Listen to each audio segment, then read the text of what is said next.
à l'heure, dans la louange, j'ai eu à un moment donné cette image d'un enfant assoiffé qui meurt de soif en face d'un géant qui a de l'eau en abondance, une eau infinie. C'est un peu notre situation.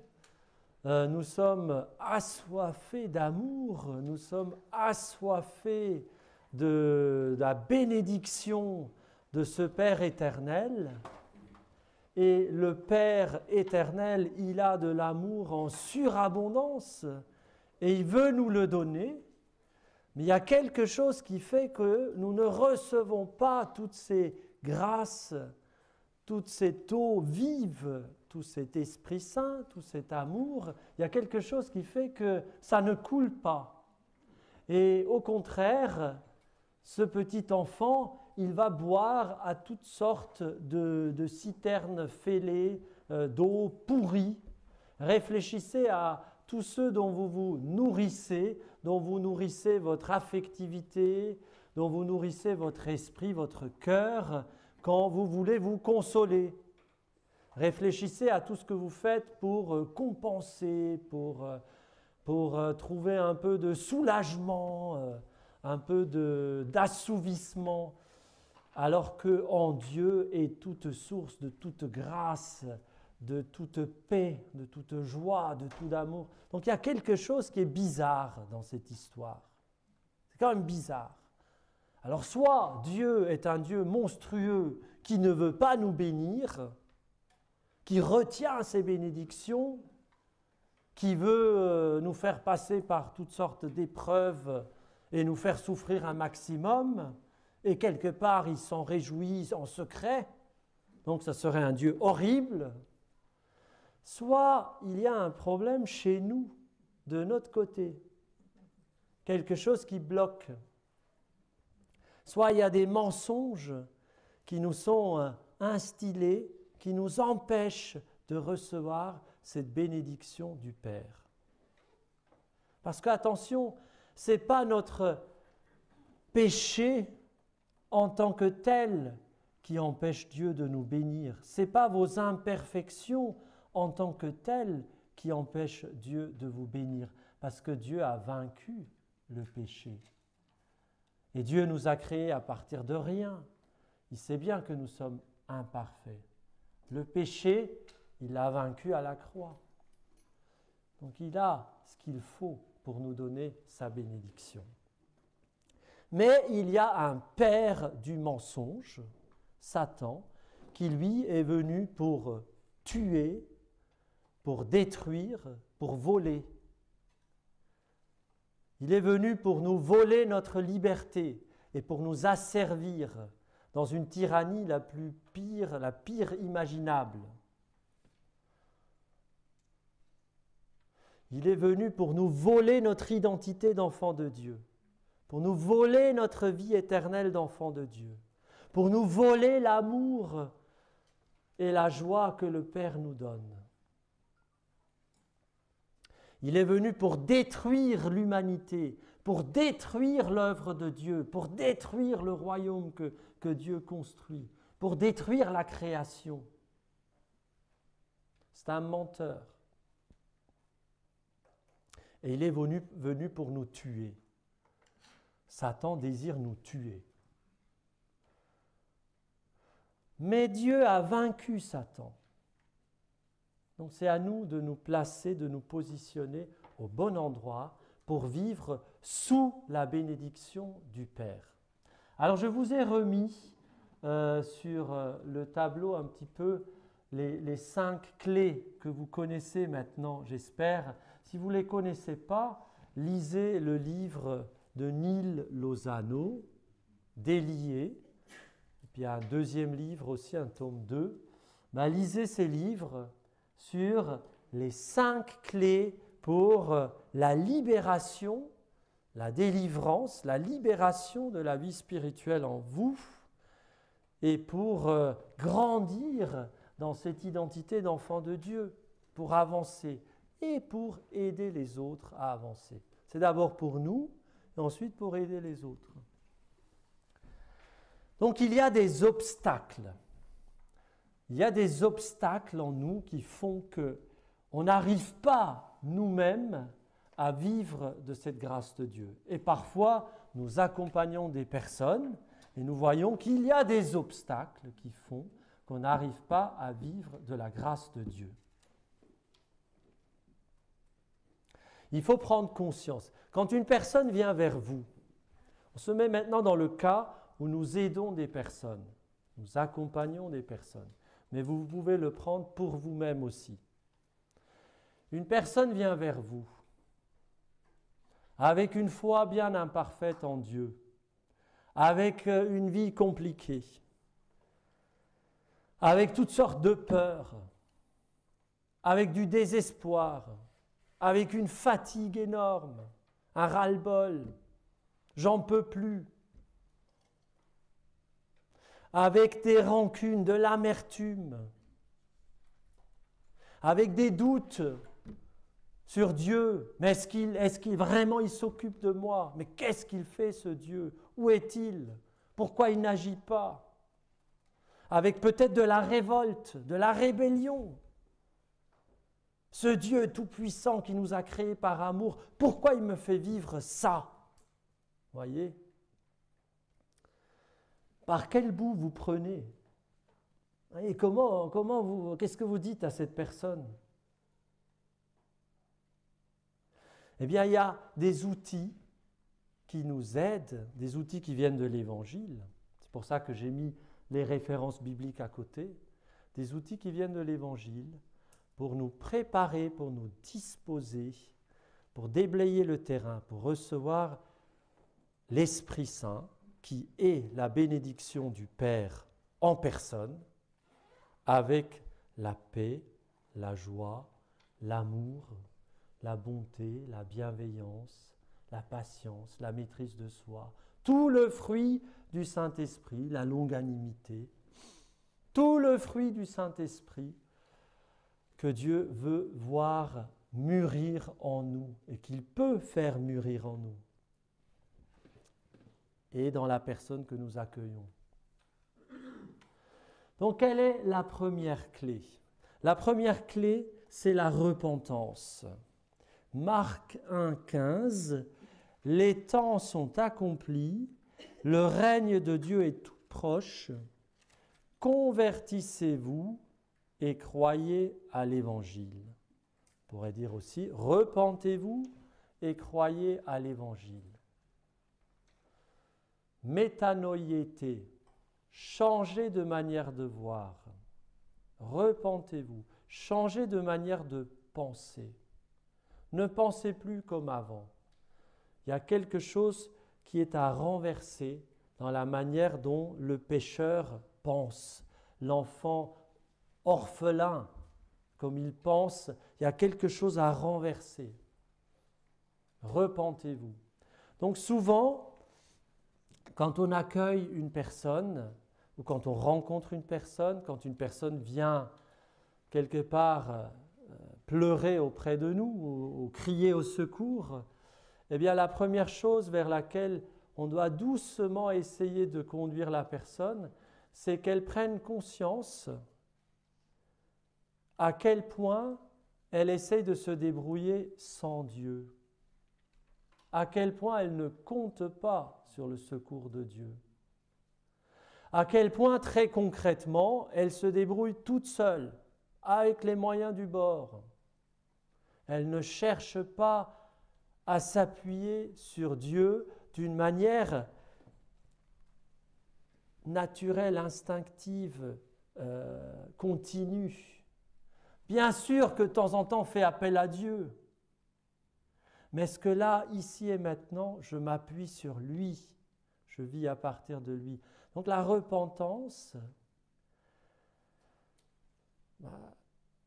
je ne vis pas en enfant de Dieu. Mes pensées ne sont pas alignées sur l'Évangile, sur la pensée du Christ. Je suis animé de toutes sortes de réflexions, de syllogismes qui ne sont pas du tout conformes à la révélation de Dieu. Je n'ai pas obéi à la parole de Dieu. J'ai péché. Je n'aime pas Dieu de tout mon cœur, de toute mon âme, de toute ma force. Mon premier effort, c'était pas d'aimer Dieu de tout mon cœur, de toute mon âme, de toute ma force. Mon premier effort, c'était peut-être d'avoir des bons résultats à l'école, d'avoir des bons diplômes, d'avoir un travail, d'avoir une maison, d'être accepté par les autres, d'être aimé par mes proches. Mon premier effort, il est ailleurs souvent, de développer mon entreprise, d'avoir un vis-à-vis aimant, le prince charmant ou la princesse parfaite. Mon premier effort n'était pas concrètement, très concrètement, d'aimer Dieu de tout mon cœur, de toute mon âme, de toute ma force. C'était faussé à la base. Voyez, la différence entre nos premiers parents avant la chute et nos premiers parents après la chute, c'est qu'avant la chute, ils comptaient sur Dieu pour toutes choses. Ils vivaient comme des petits-enfants qui pouvaient toujours compter sur papa. Et ils se tournaient vers lui. La chute, c'est le tournant où on écoute le serpent, Satan, qui vient nous dire « Non, non, non, non, en fait, il ne vous aime pas tant que ça, ce Dieu.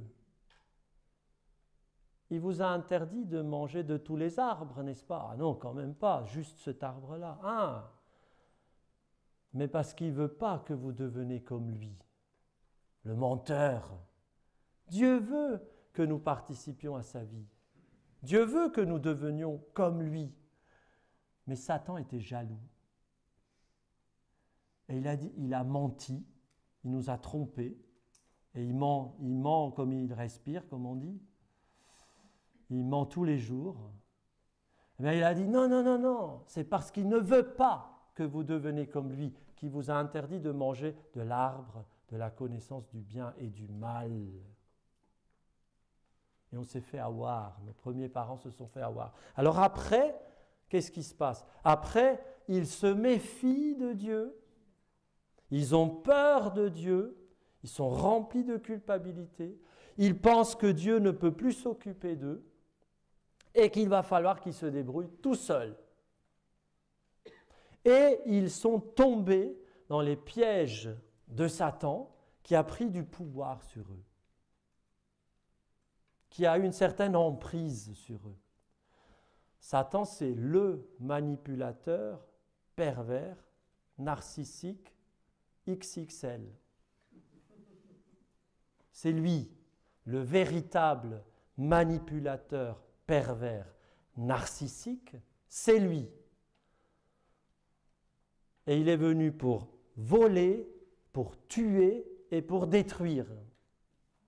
Et alors il fait tout un il fait beaucoup de brouhaha. Il a besoin de se gonfler parce qu'il est gonflé d'orgueil.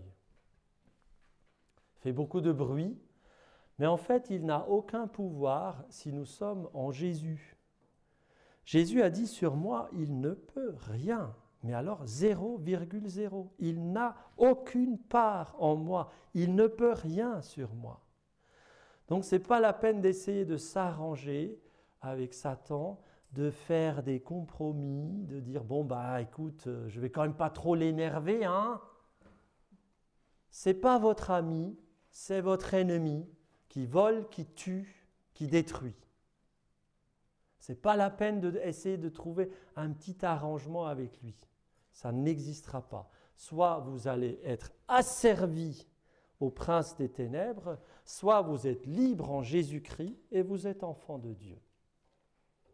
Et sur cette terre, il y a ce combat spirituel terrible, fatigant.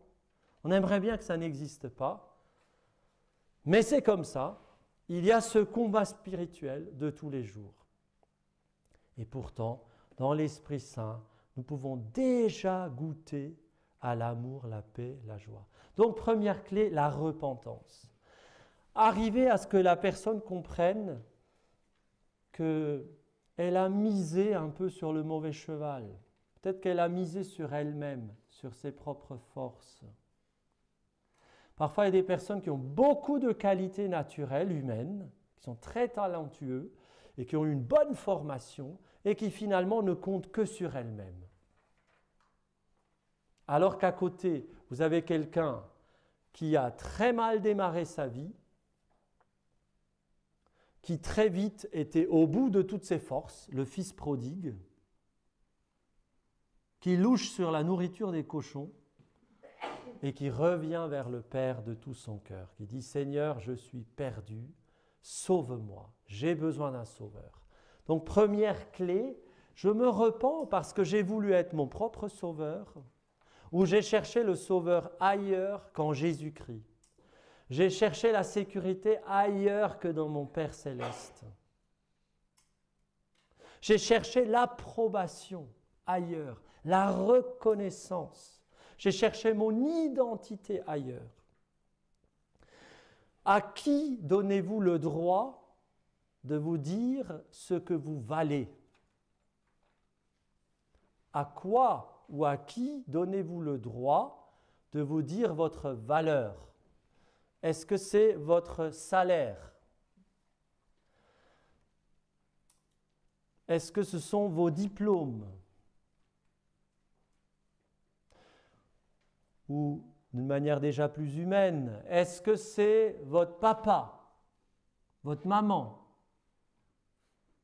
de qui vous attendez qu'elle vous dise « tu as de la valeur, tu es magnifique, tu es merveilleuse ». Et quand on ne l'a pas eu, on court après ça. Est-ce que c'est un vis-à-vis aimant, un homme, une femme dans le couple, à qui je donne autorité pour me dire ce que je vaux, si je suis quelqu'un de bien ou pas bien? Est-ce que c'est mon chef au travail? Est-ce que c'est mes collègues?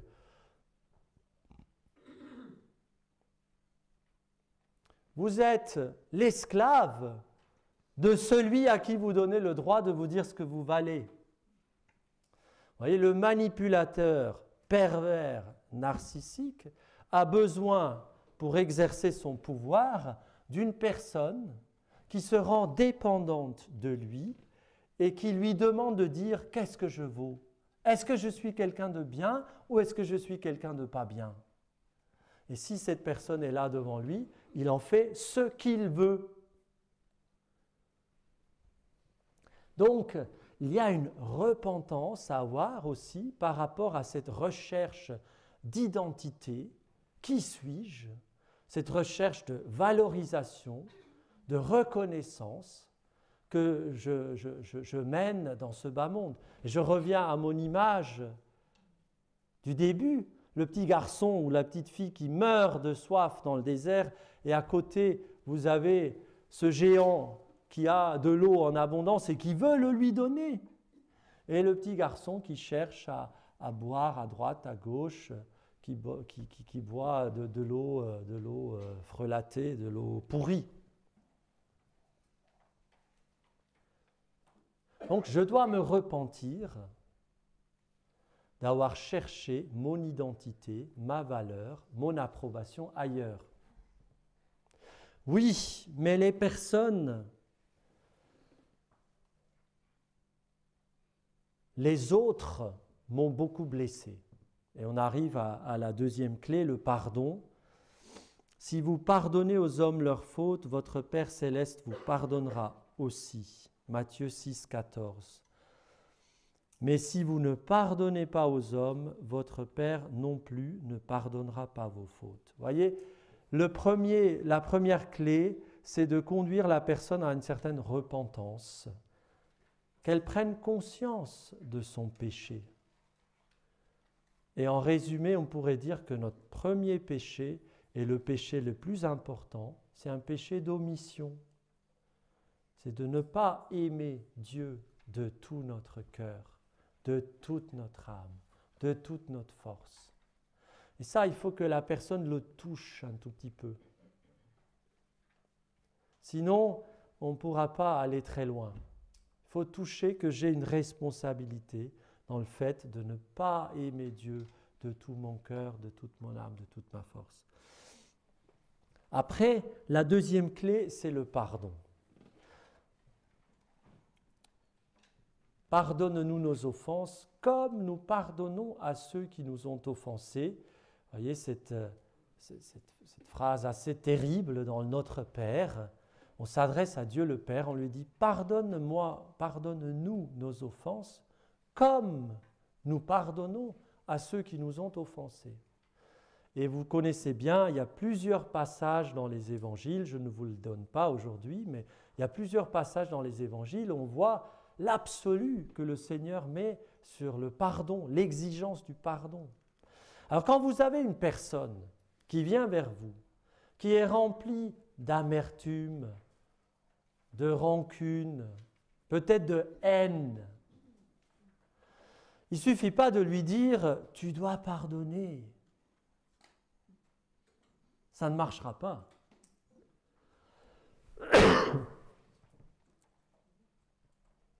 Tu dois pardonner, tu dois pardonner. C'est un peu court comme stratégie, vous voyez. Qu'est-ce qu'on fait? D'abord, on laisse la personne vider son sac. Qu'est-ce qui t'a le plus blessé de la part de ta maman? Qu'est-ce qui t'a le plus blessé de la part de ton père? Qu'est-ce qui t'a le plus manqué? Où est-ce qu'il t'a le plus déçu? Ou de telle ou telle personne, ton frère, ta sœur, d'autres personnes, que la personne puisse vider son sac, qu'elle puisse être entendue dans sa souffrance, qu'elle puisse être rejointe avec un peu de compassion.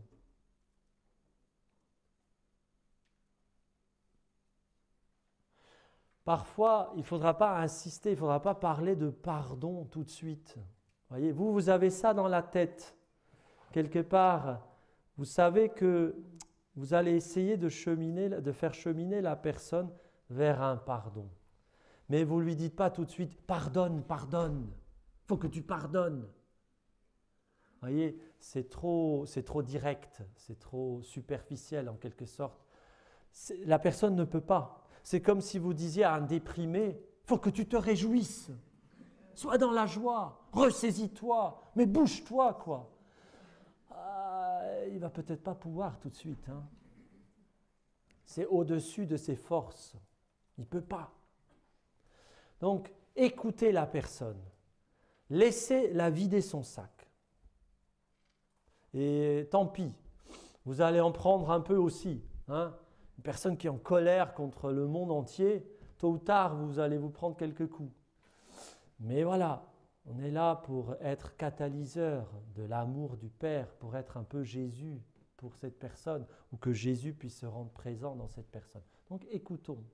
Ensuite, on peut éventuellement commencer à suggérer quelques circonstances atténuantes. D'accord, ton Père a été dur avec toi. Il t'a puni, il t'a frappé injustement, il t'a jamais dit je t'aime, il t'a jamais serré dans ses bras, tu n'as pas pu te reposer sur son cœur quand tu avais besoin, quand tu étais tout petit, en écoutant les battements de cœur de papa et en te reposant sur lui, en te sentant complètement en sécurité. Il ne l'a pas écouté quand tu avais besoin de lui parler. Il n'a pas entendu tout ce que tu voulais lui dire. Tu étais en détresse, tu souffrais parce que je ne sais pas quoi, tu étais harcelé à l'école et il ne va pas voulu t'écouter. Au contraire, il t'a donné une fessée. Voilà, retourne à l'école. Voilà, il y a des... Bon. Donc, tu n'as pas eu tout cela. Mais alors ton père, qu'est-ce qu'il a reçu, lui, comme éducation ? Ton père, il n'est pas sorti du paradis terrestre. Vous voyez, des circonstances atténuantes. Et lui, qu'est-ce qu'il a vécu comme enfance ? Quelles sont les blessures qu'il a eues, lui? Qu'est-ce qu'il a reçu comme amour ou pas reçu? Quelles sont les épreuves qu'il a vécues? Voyez, je me mets un tout petit peu à la place de l'autre, j'essaie de comprendre ce que lui a subi, vécu. Donc, ce n'est pas pour excuser, ce n'est pas pour le déresponsabiliser, mais parfois il y a des circonstances atténuantes. Et le fait de prendre en considération les circonstances atténuantes, ça dispose à avoir un peu plus de miséricorde. Une autre chose qui dispose à avoir plus de miséricorde pour l'autre, c'est de comprendre que nous aussi, on n'est pas parfait. Nous aussi, on a besoin de miséricorde. Si nous sommes parents aujourd'hui, nous savons aussi que nous ne sommes pas des parents parfaits. Peut-être pire, on a décidé qu'on ne voulait pas d'enfants. Moi, je n'aurai pas d'enfants. C'est pas beaucoup mieux que les parents imparfaits. C'est la solution finale. Pas de vie. Je ne donnerai pas la vie. Si mes parents avaient dit ça, je serais où? Je n'existerais pas. Voyez, moi aussi je suis pécheur. On a tous besoin de la miséricorde de Dieu. Il n'y a personne qui peut dire « Moi, je n'ai pas besoin du pardon de personne ». Ce serait un mensonge terrible. Je ne dois rien à personne. Moi, j'ai respecté les règles, j'ai tout fait comme il faut. Si vous êtes dans cette attitude-là, vous faites de Dieu un menteur. Et Jésus est mort pour des prunes. Il a souffert sur la croix pour rien. Celui qui dit qu'il n'a pas péché, il fait de Dieu un menteur. Tous, nous avons péché, tous. Il y a quelques personnes qui ont été sanctifiées dès leur conception, la Vierge Marie, ou dans le sein maternel, Saint Jean-Baptiste, ou après plus tard. Mais c'est Dieu qui sanctifie. Cette grâce, elle vient de la croix. La grâce de l'Immaculée Conception de Marie vient de la croix. Même si c'était avant dans le temps, pour Dieu, il n'y a pas de avant et après dans le temps. La grâce de notre sainteté ne peut venir que de la croix de notre Seigneur Jésus-Christ et du sang qu'il a versé avec tant d'amour pour nous. Donc moi aussi, j'ai besoin d'être sauvé par le Christ. Donc cheminer vers ce pardon. Pour des choses vraiment graves, parfois les personnes ne peuvent pas dire, même au bout de quelques rencontres, « Allez, je pardonne ». Première remarque, on ne pardonne pas avec nos propres forces. On pardonne à cause de Jésus et en Jésus. Quand on dit « au nom de Jésus, je pardonne », au nom de Jésus, c'est en présence et habité par la personne de Jésus, en tant que membre du corps vivant du Christ, en tant que Jésus est mon maître, en tant que je suis un peu comme la main de Jésus, je pardonne. Puisque Jésus a tout pardonné, moi aussi, je pardonne. Si vous avez une grande conscience de votre propre péché, si vous avez bien validé la case repentance, en allant recevoir aussi le pardon de Dieu dans le sacrement de réconciliation, vous avez pu expérimenter le pardon de Dieu pour vous. Et puisque Dieu m'a pardonné, moi aussi je pardonne. Mais je disais, pour des choses très difficile. Il y a des pardons qui sont difficiles à donner, humainement impossibles. Eh bien, on peut se servir de la phrase de Jésus qui dit « Père, pardonne-leur, ils ne savent pas ce qu'ils font ». C'est-à-dire, moi je n'arrive pas à pardonner. Père ou Jésus, pardonne-leur. Occupe-toi d'eux. Je vous ai dit déjà plusieurs fois que le pardon n'est pas la réconciliation. Je peux très bien pardonner à un malfaiteur, mais en restant parfaitement à l'écart de lui. Je me garderai bien de le fréquenter de nouveau. Si la personne qui m'a offensé est dans un chemin de conversion, ce que je demande, Esprit Saint, bénis ce malfaiteur, bénis mon ennemi. La bénédiction, c'est du coup une arme. Esprit Saint, va l'éclairer.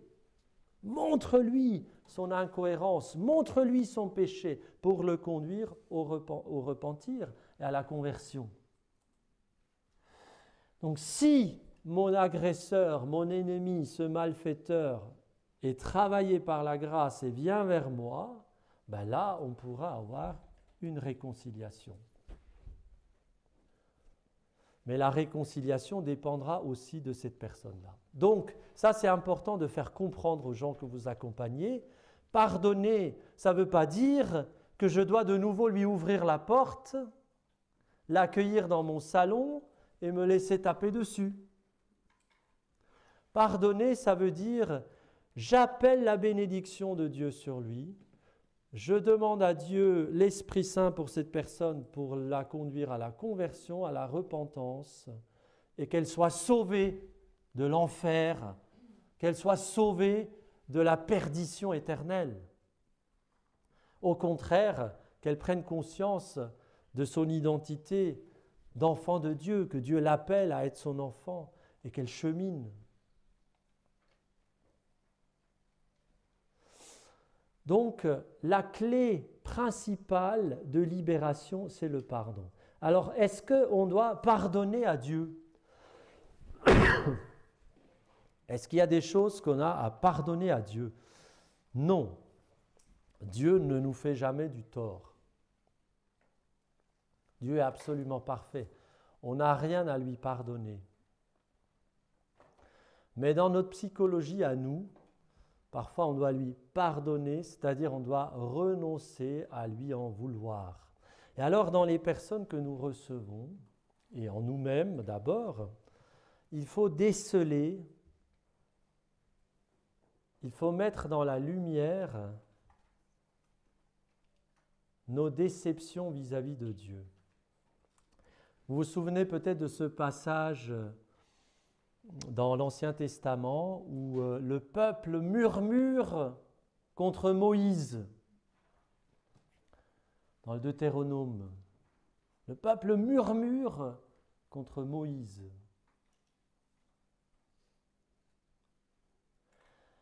Et Dieu dit à Moïse, c'est pas contre toi qu'ils murmurent, c'est contre moi.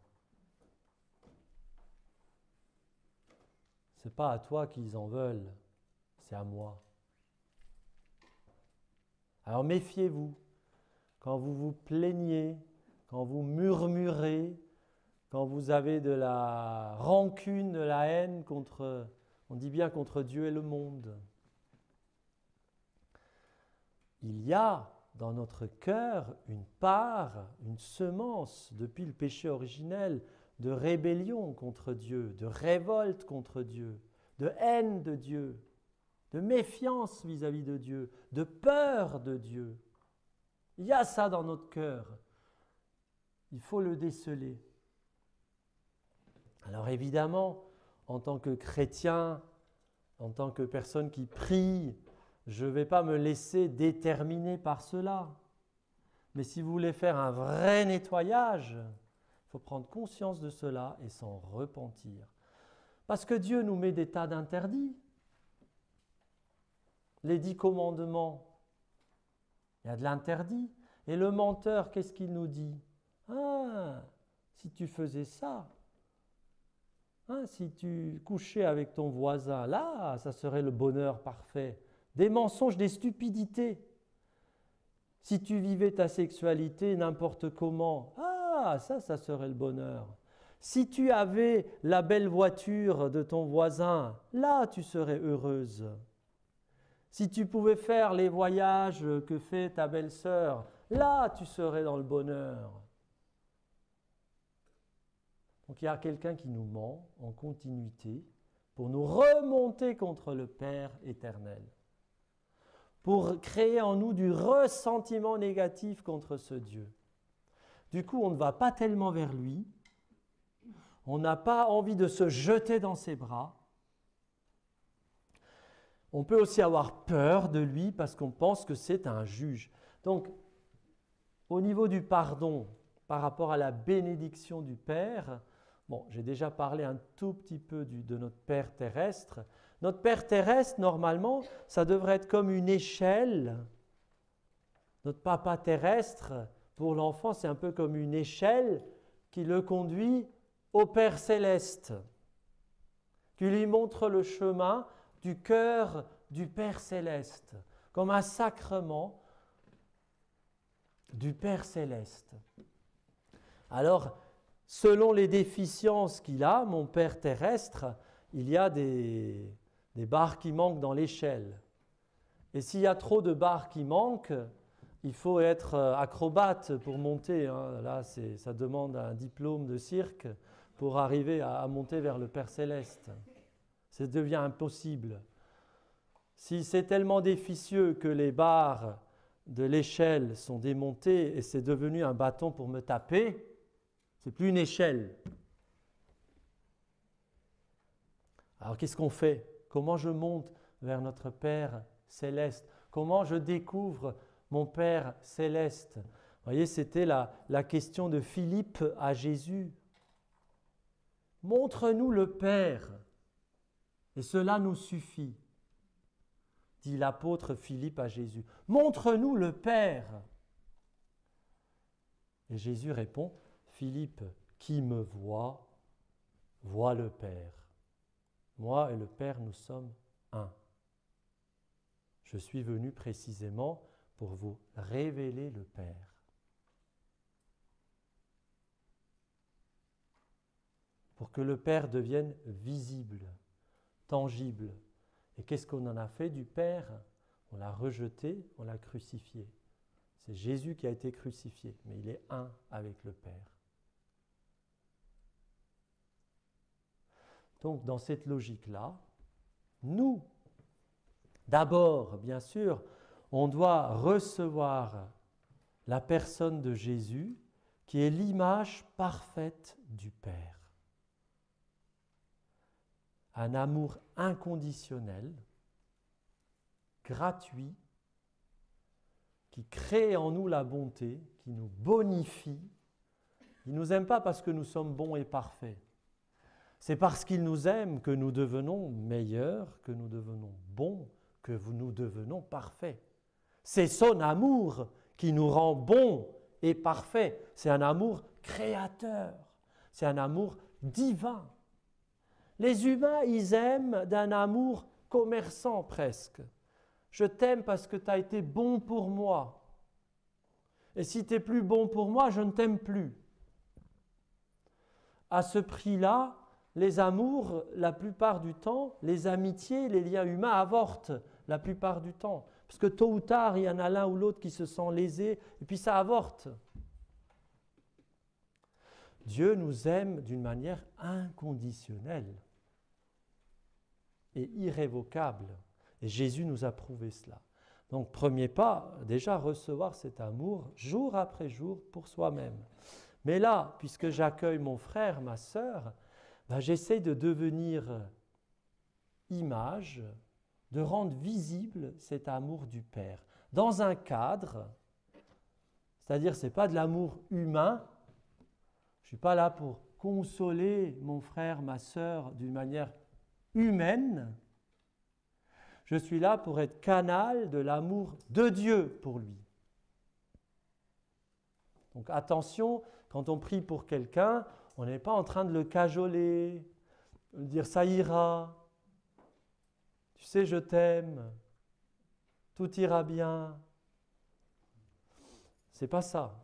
C'est de donner l'occasion à Dieu de toucher cette personne. À travers mon regard peut-être, à travers mes paroles, dans un cadre, dans le respect, chacun reste à sa place. Je ne cherche pas à lui donner des conseils humains. Tu sais, tu devrais faire ça. Parce que moi, j'ai vécu la même chose. Non. Chaque vie est unique. Et je ne suis pas là pour lui donner des conseils. Ah, j'ai compris ce que tu as. Tu as ça, ça et ça et ça. Eh bien, tu n'as qu'à faire ça et tu verras, ça ira mieux. Dans ce cas-là, on va voir un thérapeute, un psychologue, un prêtre éventuellement. On demande conseil. Ça, c'est l'accompagnement thérapeutique ou spirituel. Là, on n'est pas dans ce registre-là. Nous sommes simplement dans le registre où on essaye d'être catalyseur pour que la personne puisse être en contact avec Dieu. On pourrait appeler ça le sacrement du frère ou de la sœur, la prière des frères ou des sœurs. J'essaie de faire le pont en Jésus et par Jésus, pas par mes propres forces. C'est pour ça qu'à chaque fois, on doit commencer par la prière. S'il y a une personne qui se déverse dans tout son malheur sur vous, et le cadre le permet, vous pouvez lui proposer, est-ce que tu veux qu'on se tourne vers Dieu, qu'on fasse une prière, qu'on invoque l'Esprit Saint, qu'on appelle l'Esprit Saint. Puis vous pouvez lui poser des questions. Et vous pouvez à la fin, quand la personne a vidé son sac, a entendu quelques paroles un peu d'évangile, vous pouvez faire une prière. Viens Esprit Saint. Même si vous n'avez pas fait toutes les clés, peut-être que vous allez faire juste la repentance. Peut-être que souvent, vous avez juste entendu la personne déverser toute sa haine, sa rancune, son ressentiment, sa fatigue, son désespoir. Elle a vidé son sac. Et vous dites, est-ce que tu acceptes qu'on fasse maintenant venir l'Esprit Saint là-dedans? Qu'on fasse appel à plus grand que nous, qu'on fasse appel à l'Esprit Saint et qu'il vienne là-dedans, toucher, apaiser, apporter sa lumière, apporter sa présence. Vous voyez, c'est ça le défi. Le défi, c'est que le petit enfant là dans le désert, il accepte de recevoir l'amour du Père. Le défi, c'est que la personne se laisse aimer, se laisse rejoindre par l'Esprit Saint, renonce à ce qui est incompatible avec Dieu.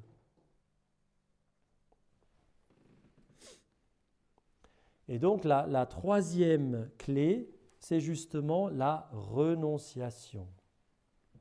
Siracide 17, 25, « Convertis-toi au Seigneur et renonce à tes péchés. Mets-toi devant lui pour prier et diminue tes occasions de chute. » Il y a des choses, il y a des comportements qui sont objectivement pécamineux. On n'a jamais intérêt de pécher. Ça n'apporte rien à personne. Le péché, c'est la seule chose que Dieu ne veut pas, absolument.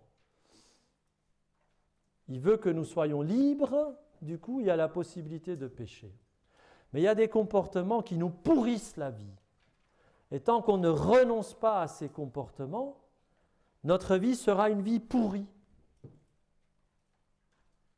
Alors évidemment, ça demande du temps aussi. Il y a des choses qui sont addictives, il y a des choses... Mais notre péché, je vous ai dit, le premier péché, c'est de ne pas aimer Dieu. Il y a des désirs de vengeance auxquels il faut renoncer. Il y a des mensonges auxquels il faut renoncer. Si vous vous dites je ne m'en sortirai jamais, et vous vous répétez ça comme un mantra matin, midi et soir, ben ça va être très difficile de vous en sortir. Donc peut-être qu'il faut renoncer à ce mensonge. Si vous avez au fond de vous le sentiment que Dieu s'occupe des autres, mais pas de vous, renoncez à ce mensonge. Si vous vous êtes juré que plus jamais vous ferez confiance à personne, il faut vous libérer de ce serment stupide que vous vous êtes imposé à vous fermer vis-à-vis de l'amour de n'importe quelle personne. Et avec ce cœur fermé, même Dieu a de la peine à vous rejoindre.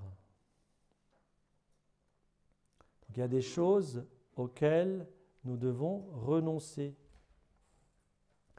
Il y a beaucoup d'attentes amères.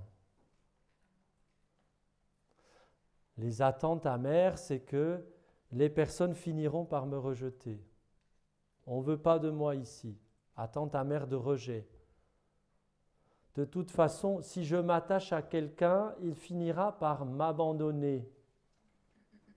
Attente amère d'être abandonné. Dès que j'ai quelque chose, dès que j'ai quelque chose qui marche, dès qu'il y a une porte qui s'ouvre, boum! Il y a un obstacle qui arrive, ça foire, ça échoue. Donc quand vous êtes en train de réussir quelque chose, quand quelque chose se met en route, vous vous attendez déjà à ce que ça s'écroule. Vous vous préparez déjà à ce que ça foire. Un esprit d'auto-sabotage. Une attente amère d'échec.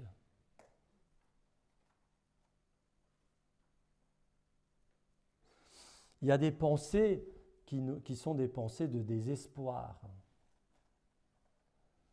Je dois me battre contre ces pensées de désespoir. Il y a des pensées auxquelles je dois renoncer. Et même je peux me confesser d'avoir eu telle pensée. J'ai pensé que j'étais nul, vous pouvez vous confesser de ça. Vous n'êtes pas nul. J'ai pensé que personne ne pourrait jamais m'aimer. C'est un parfait mensonge.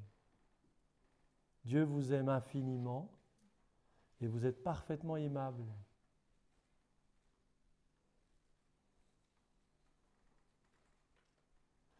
Des pensées racistes, des pensées misogynes ou misandriques, la haine des hommes. Tous les hommes sont des salauds ou je ne sais pas quoi. Les hommes, c'est tous des menteurs, des lâches. On ne peut pas compter sur eux. Eh bien, c'est péché de penser ça. C'est le genre de généralisation. Donc après, il reste deux clés. La première, donc la quatrième clé, si vous voulez, c'est l'autorité. C'est comprendre que nous voulons être instruments pour l'autre en Jésus. En fait, on laisse juste Jésus agir par nous.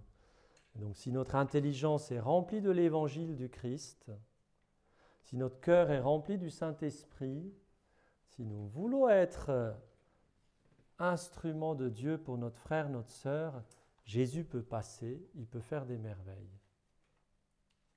Laissez-le agir. Et parfois, il faut juste dire « Viens, Esprit Saint. Viens, Esprit Saint. » Et puis, vous attendez. Et l'Esprit Saint agit. L'Esprit Saint est quelqu'un.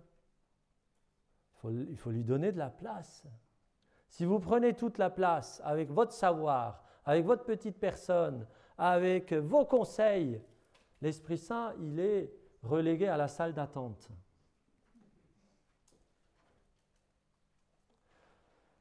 Si déjà intérieurement vous vous ouvrez au Saint-Esprit, dites Seigneur, là, nous avons besoin de toi.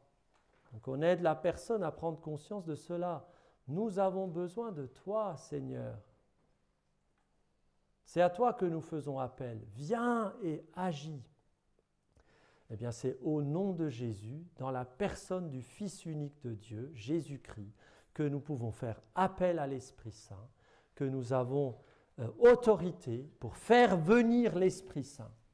Le prêtre, il impose les mains au pain et au vin qui deviennent le corps et le sang du Christ. Ça, c'est le sacerdoce ministériel. Mais vous, baptisés, vous êtes prêtres aussi, selon le sacerdoce baptismal, le sacerdoce marial, le sacerdoce royal des fidèles. Tout ça, c'est votre sacerdoce, votre prêtrise. Vous imposez les mains au monde pour qu'il devienne royaume de Dieu.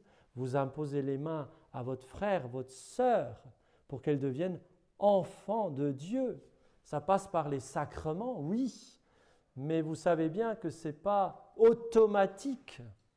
Ce n'est pas parce que mon cousin a été baptisé quand il avait 2 mois que automatiquement l'Esprit Saint est à l'aise en lui et qu'il vit de la vie d'enfant de Dieu. Il y a beaucoup de choses qui restent entravées.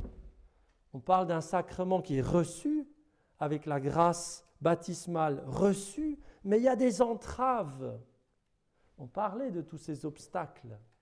Ce qui fait que la grâce d'enfant de Dieu ne peut pas se développer. Eh bien vous êtes les envoyés de Dieu pour enlever ces entraves. Pensez à la résurrection de Lazare. Jésus dit à Lazare, qui est depuis 4 jours au tombeau et qui sent déjà, sors. Ça, c'est lui qui ressuscite Lazare. Mais après, il dit, déliez-le. Enlevez-lui les bandelettes. Et ça, c'est nous. Enlevez les bandelettes. Pour que cette vie nouvelle puisse se développer, s'exercer, on doit enlever les bandelettes. Eh bien, c'est un peu notre rôle dans la prière des frères. Ce n'est pas nous qui donnons à l'autre sa vie surnaturelle, sa vie divine, sa vie d'enfant de Dieu. Elle est donnée par Dieu, à travers les sacrements, à travers la grâce qu'il déverse sur les personnes. Mais nous, on enlève les bandelettes. Mais en coopérant justement à l'Esprit Saint et sous le souffle du Saint-Esprit. Donc maintenant, ça, c'est prendre conscience que nous n'agissons que en tant qu'envoyés de Jésus, en tant que disciples de Jésus, qui avons reçu de Jésus autorité et pouvoir sur toute la puissance de l'ennemi. Et qui avons reçu de Jésus la mission de guérir les malades, de ressusciter les morts et de chasser les démons. C'est en tant qu'envoyé de Jésus et en m'appuyant sur Jésus. Quand vous commencez à croire que vous êtes quelqu'un de très bien, que vous savez prier, que vous savez guérir, que vous savez faire des délivrances, vous êtes fichu. C'est le Seigneur. Ce n'est pas nous, c'est le Seigneur. Le jour où vous aurez compris que vous ne savez rien faire sans lui, vous serez conforme à l'Évangile. Jésus vous dit, sans moi, vous ne pouvez rien faire. Dans l'ordre surnaturel, sans Jésus, on ne peut rien faire. Et dans l'ordre naturel, sans le Dieu créateur, on ne peut rien faire. Rien. Nous sommes des êtres dépendants. Vous avez beau avoir toutes les connaissances psychologiques, psychothérapeutiques, médicales, tout ce que vous voulez, toutes les connaissances de sagesse humaine, de parents. Vous pouvez posséder toute la science du monde. Eh bien, si vous n'avez pas la charité, dit saint Paul, vous êtes comme une cymbale qui retentit. ça ne portera pas un fruit qui demeure dans la vie éternelle. Ça ne sera que mousse et agitation terrestre. Et le jour de la venue du Christ, tout ça s'écroulera, restera rien. Nous voulons agir à partir de Dieu. Donc, c'est vraiment une attitude. Quand je reçois quelqu'un, quand je prie pour quelqu'un, si on le fait dans un cadre un peu institutionnalisé, on se met devant une croix, devant une icône de Jésus. Dans un groupe, on va invoquer l'Esprit Saint d'abord, parce que sans lui, on ne peut rien faire. Esprit Saint, nous avons besoin de toi. Et ensuite, on peut recevoir, au nom de Jésus, la bénédiction du Père.